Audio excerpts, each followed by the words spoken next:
Hi, my name is Adriana Chanel, and I'm going to be talking about bulimia nervosa today as an eating disorder and how it affects one's health.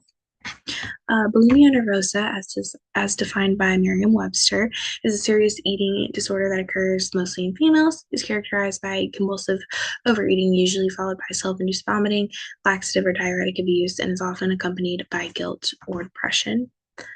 Um, any binge eating with compensatory behavior afterwards is classified as bulimia.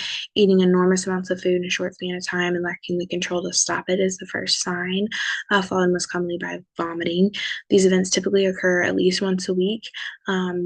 Most of the time, they occur in females.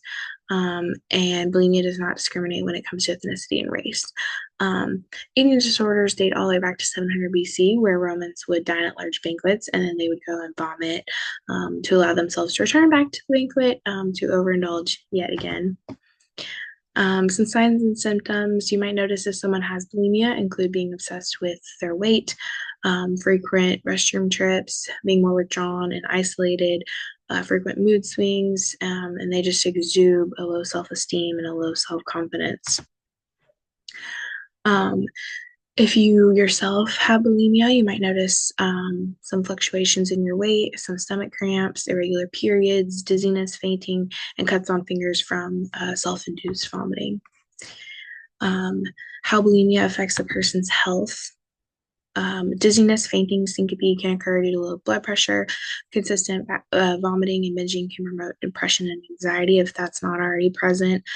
Constant binge and purge can create a weak heart, which increases the risk for heart failure. And tooth decay can occur in those that vomit due to the high volume of stomach acid that can erode away at the enamel and have a greater risk for cavities later on in life. And those that use laxatives, hemorrhoids can occur due to the constant strain on the toilet. Purging removes lots of water from the body, which can make hair, skin, nails very dry.